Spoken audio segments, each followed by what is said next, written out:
Are you preparing to study abroad student interested in learning the basics of student visas?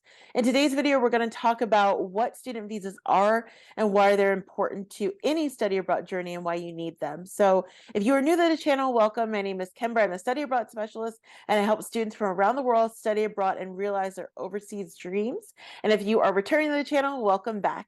So we are talking about study abroad visas. I wanted to dive into visas a little bit because I know that this is something that can be very stressful for students as you're trying to figure out how am I actually going to get into the country that I want to study abroad in? How am I going to actually be able to stay? So we are going to be talking about just the very basics of student visas. I'm not going to be talking about any specific student visa right now. I'm going to make other videos about that in the future. But we are talking about the basics of student visas. So to start out, what is a student visa? So a student visa, you want to think of it because it is a legally binding document that allows you, it's basically a tool that gives you the permission to be able to stay in the country that you're going to be studying in. So I always like to use this example on your screen here to talk through it. This is from my Learn How to Study Abroad in 30 Days series. If you have not checked out that series, I will link it above. It definitely is much more of a deeper dive on study abroad. It's more of a mini course. So if you have time, check that out. But this particular example I like to use because it's very relatable. So this is basically in the example of finding an apartment, which is something that most students do at one time or another.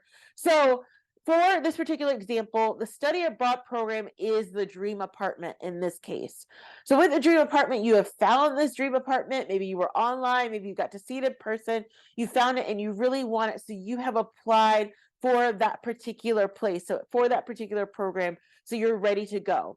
So what you're going to need to do before they hand over the keys and before you're able to actually have entry is you're going to need a lease on that apartment. So the lease in this instance would basically translate to the visa.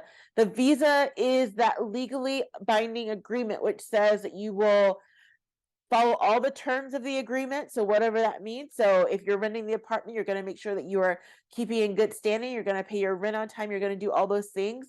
With a visa, as you undertake the visa and you agree, once you're applying to that visa, it means that you're going to follow all the laws. You're going to obey while you're there. You're going to make sure that you're not overstaying your visa, right? Again, you're being there legally. So all those things happen. Last but not least, you have the keys. And in the instance of study abroad, that would be the passport. Your passport are your keys to getting into a country. You can have a student visa, but if you don't have your passport, you're not going to be able to get into a country. So if that makes any sense, the visa is right there in the middle to bridge the gap between you actually getting into the country and you actually having the program that you want. So I wanted to explain it like that because I feel like a lot of people are still trying to figure out, well, how does the student visa actually come into play? That's how it comes into play. I want to think about in terms of what order do you get your student visa? Because I know that a lot of students like hear the word student visa and they're like, I need to go get that now. How does that actually work?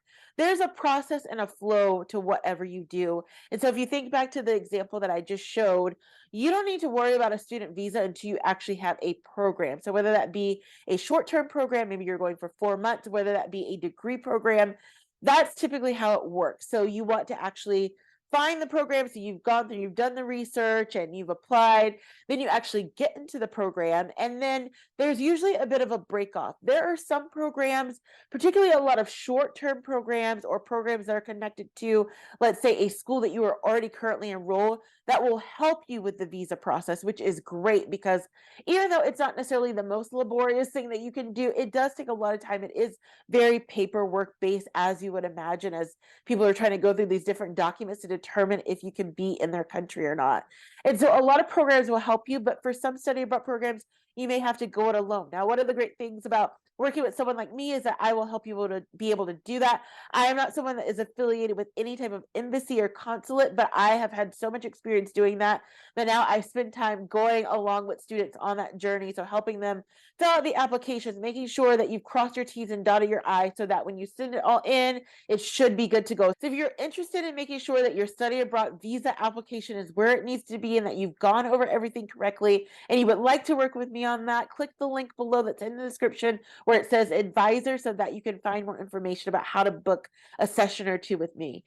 But in terms of the actual order, what's going to happen is if you are in the boat where you have to apply for your visa on your own, you need to wait until you have secured your place in your program, because what you're going to need to do is there are a long list of things. I'm going to put them on the screen now that you're going to need to submit.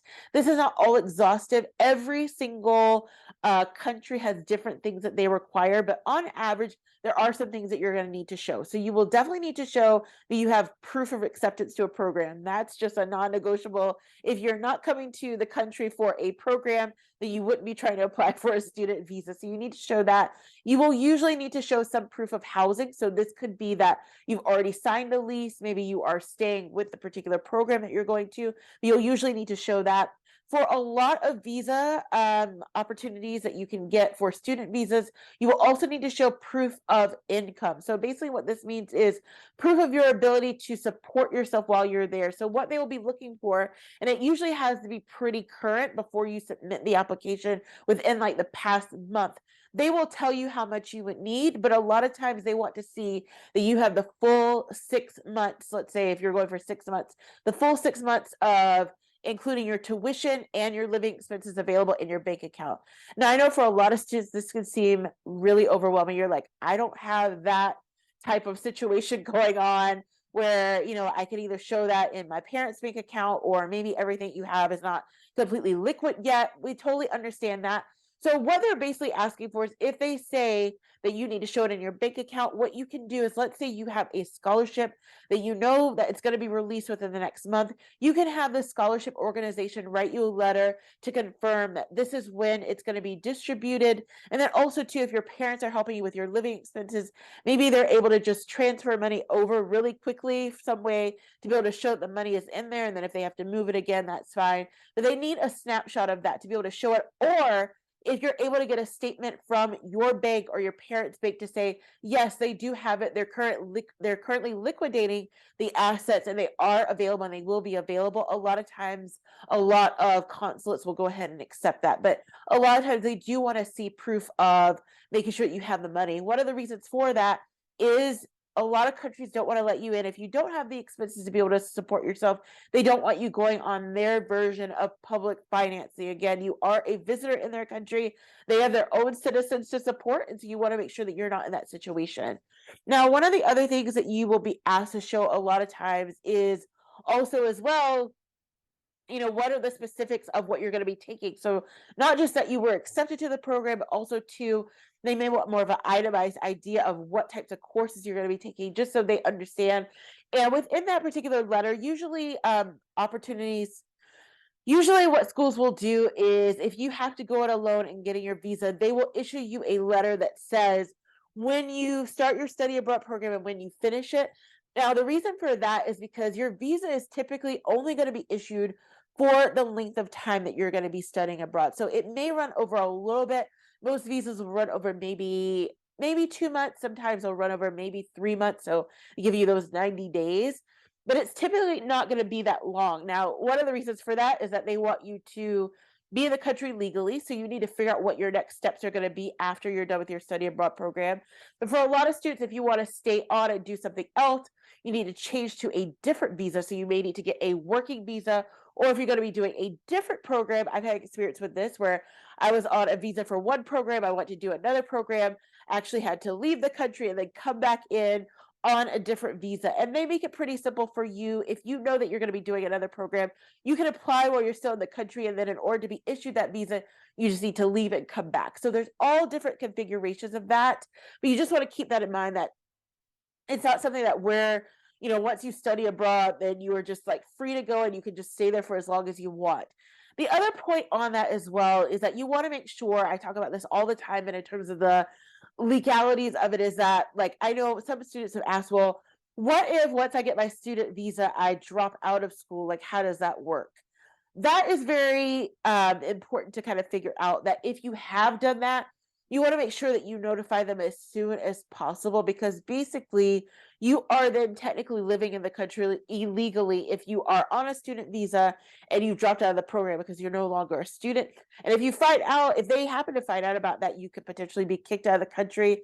Not something that you want to do. Keeping in mind, though, that one of the things that does happen to sort of stop the gap between that is that if a student has dropped out and they are on an active visa, schools are typically, no matter what country they're from, are typically required to report that this student has maybe dropped to lesser hours and they are not in school how they were when that visa was issued.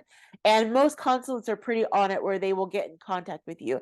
The other point to mention is that usually student visas are issued for full-time study. So if you are interested in a part-time study, it's a little bit trickier to get that. It really depends on where you are. I know that, for example, in the European Union, there are some instances where you can do that, where if you're going from one EU country to the other, you're able to get the part-time study, but you really have to be careful about that.